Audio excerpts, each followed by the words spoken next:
ลาน้ำตานักเห็นบ่ได้ลืมวิสาเหตุที่ครูสั่งสอนหากว่าครูไปแล้วใจนักเห็นยังอาวรณ์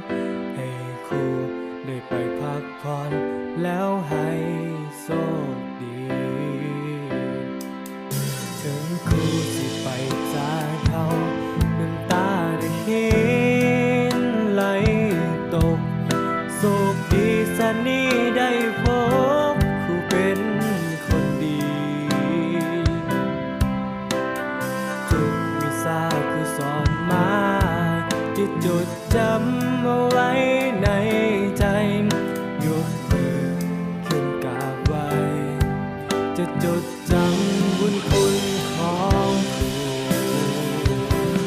ถึงครูสิไปจากแล้วพวกเราอวยพรครูก่อนกล่าวไว้สิ่งศักดิ์สิทธิ์วิงวอนคอยครูโชคดีบทเรียนที่ครูสอนมาจะจดจำเอาไว้ในใจบ่อยากให้ครูจากไปหัวใจน่ะเคียงคิดฮอดครูอีหลีต่อไปนี้ขอให้ครูโชคดีอย่าได้มีโพยภัยอีกเลยถึงเราบ่อยากจากครูเลยเพราะมันเป็นหน้าที่ต่อไปนี้ขอให้ครูสมหวังกับทุกสิ่งที่ครูต้องการถึงเวลาสิบ่ยาวนานที่มีวันนี้นักเรียนก็สุขใจ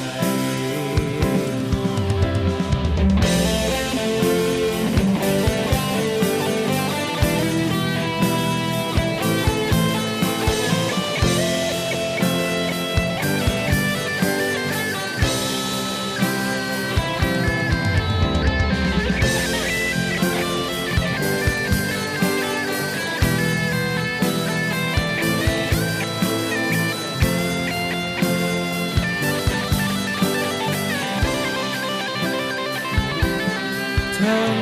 ครูสิไปจากแล้วพวกเราอวยพรครูก่อนกล่าวไว้สิ่งศักดิ์สิทธิ์วิงวอนคอยครูโชคดีบทเรียนที่ครูสอนมาจะจดจำเอาไว้ในใจบ่อยากให้ครูจากไปหัวใจน่ะเขียนคิดฮอดครูอีหลีบ่อยากให้ครูจากไปหัวใจน่ะเขียนคิดฮอดครูอีหลี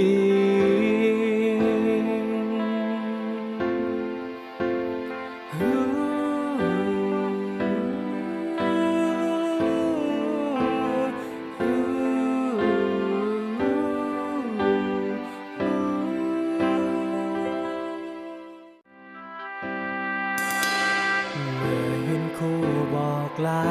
น้ำตานักเห็นบ่ได้ลืมวิสาเหตุที่ครูสั่งสอนหากว่าครูไปแล้วใจนักเห็